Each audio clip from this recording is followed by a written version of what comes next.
Take legal S4 channel पर मैं Rajendra Shah advocate आप लोगों का स्वागत करता हूं। साथियों, आज के वीडियो में मैं आप लोगों से चर्चा करूंगा कि जो सहारा सेवी विवाद लंबे अरसों से चल रहा है उसमें महत्वपूर्ण सुनवाई तिथि कौन कौन सी निर्धारित की गई है और उस सुनवाई तिथि पर क्या उम्मीद है, क्या भुगतान से संबंधित कोई आदेश होगा या कि इसी तरह से तारीख पर तारीख मिलती रहेगी। तो इसके लिए साथियों मैं कहना चाहूँगा कि अब हम लोगों की विश्वास जो है, उम्मीद जो है वो बहुत ही बढ़ गई है। क्यों बढ़ गई है? क्योंकि सहारा सेवी का जो मेन प्रकरण है जो 2012 से चल रहा है, उस प्रकरण की सुनवाई 14 नवंबर को लिस्ट करने का आदेश हुआ है। यानी कि सुप्रीम कोर्ट की सुनवाई 14 नवंबर को भी और 15 नवंबर को भी होगी, यानी दोनों दिन सुनवाई होगी, जिसमें हम लोगों की काफ़ी उम्मीद बढ़ गई है और निश्चित ही हमें विश्वास है कि 14 या 15 नवंबर को कुछ न कुछ हम लोगों के पक्ष में ज़रूर आएगा और निवेशकों का भुगतान होना 101% संभव होगा। इसके अलावा 3 नवंबर को दिल्ली हाई कोर्ट में है। इसके अलावा 27 नवंबर को पटना हाई कोर्ट वाला है। इसके अलावा नवंबर में ही मध्य प्रदेश हाई कोर्ट में भी 6 प्रकरण चल रहे हैं। सहारा सेवी से संबंधित 6 नए प्रकरण दायर हुए हैं जो 2022 में दायर हुए हैं। उन सब की सुनवाई भी नवंबर में होने वाली है। इस तरह से हम देखें तो हमारे देश के लगभग 25 हाई कोर्ट हैं। 25 हाई कोर्ट में सहारा सेवी से संबंधित याचिकाएं हजारों की संख्या में लंबित हैं। अब चूंकि प्रकरण सुप्रीम कोर्ट में चल रहा है, इसलिए हाई कोर्ट के भी हाथ बंधे हैं। हाई कोर्ट अगर कोई आदेश भी करता है तो उस आदेश पर प्रतिबंध सुप्रीम कोर्ट लगा सकता है।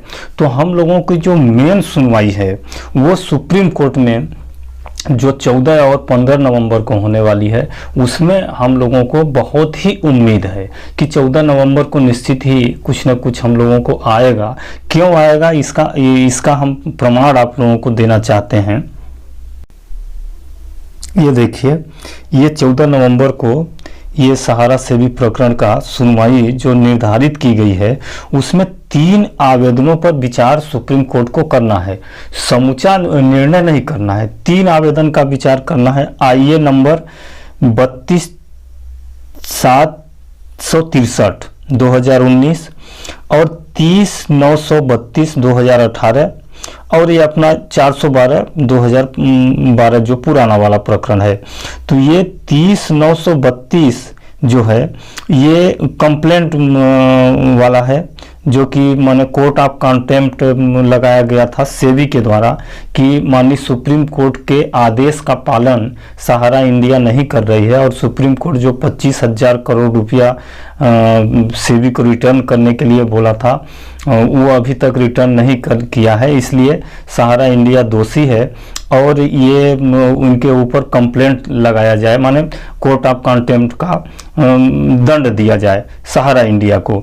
ये है 30,932 2018। इस प्रकरण की सुनवाई होनी है और इसके साथ साथ सहारा इंडिया के द्वारा 32,763/2019 ये आवेदन लगाया गया था कि हमने सेवी को 15,000 करोड़ रुपया दे दिया है और ये हम 2013 तक में ही दे दिया हूँ, लेकिन आज दिन तक सेवी के द्वारा मात्र चंद रुपए का ही भुगतान सहारा निवेशकों का किया गया है।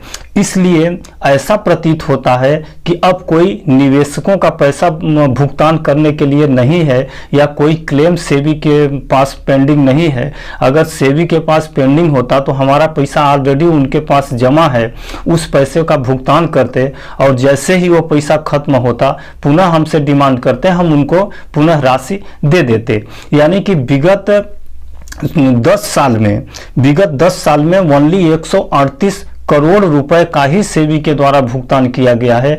बाकी हमारा 14,000 करोड़ रुपया फालतू सेबी के पास पड़ा हुआ है। उस पैसे का कोई उपयोग नहीं सेबी के द्वारा किया जा रहा है। अतः इस राशि को सहारा को रिटर्न कर दिया जाए। जैसे ही सहारा को रिटर्न होगा तो हम सहारा के निवेशक जो हैं उनका हम भुगतान करेंगे। तो ये दोनों आवेदन हम निवेशकों के लिए बहुत ही महत्वपूर्ण है और इस दोनों आवेदन पर सुनवाई करने के लिए ट्रिपल जज की जो बेंच है, जिसमें चीफ जज की अगुवाई में जो बेंच बनी है, उस बेंच में लगाने के लिए आदेश पारित हुआ है। इसलिए यह जो डेट है यानी 14 नवंबर जो है, इसमें सिर्फ 3 ही प्रकरण सुनने हैं। तो 3 प्रकरण सुनने हैं, जिससे हमें प्रतीत होता है कि निश्चित रूप से हम लोगों को के फेवर में कुछ ना कुछ आदेश आएगा, या कि फेवर में आता है या अपोजिट में आता है। अगर अपोजिट में आता है तो सेबी के द्वारा जो कंप्लेंट प्रकरण दायर किया गया है कि आप न्यायालय का अवमानना कर रहे हैं, तो उस पर आदेश हो जाए तो सहारा के ऊपर प्लांटी लग जाएगी। तो इससे यह जाहिर होगा कि हमारा पैसा जो सेबी के पास जमा है वो मिलने वाला नहीं है। तब हम लोगों को आंदोलन और तेज करना पड़ेगा, तब हमें सरकार पर और ज़्यादा दबाव बनाना पड़ेगा।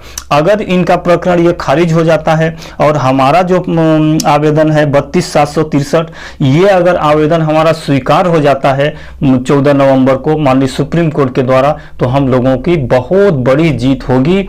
और इस आवेदन को स्वीकार होने के बाद सेबी के पास जो हमारा पैसा पड़ा हुआ है 15,000 करोड़ रुपया, जो आज ब्याज जोड़ के लगभग 25,000 करोड़ रुपया हो गया है, वह पैसा सहारा को मिल जाएगा। और उस पैसे को मिलने के बाद ही निवेशकों का जो भुगतान पेंडिंग है, 8-10 साल से बेचारे निवेशक दर दर की ठोकरें खा रहे हैं, जगह जगह आंदोलन धरना प्रदर्शन पूरे देश में चल रहा है, उनका पैसा मिलना सुनिश्चित हो जाएगा और उनका पैसा मिलना भी शुरू हो जाएगा। इसके अलावा हमारा एक प्रकरण जो दिल्ली हाई कोर्ट के द्वारा रोक लगाया गया है 3 नवंबर की, उसकी लिस्टिंग है।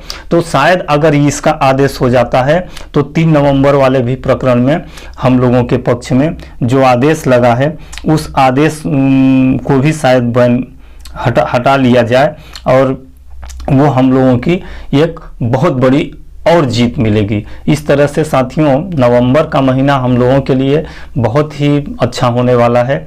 इसके साथ आप लोग कृपया हमारे चैनल को सब्सक्राइब कर लें और वीडियो को भी शेयर करें, ताकि आप लोगों को हम इस तरह से सुप्रीम कोर्ट, हाई कोर्ट का करंट अपडेट जो भी होगा देने का प्रयास करूंगा। जी दोस्तों, नमस्कार।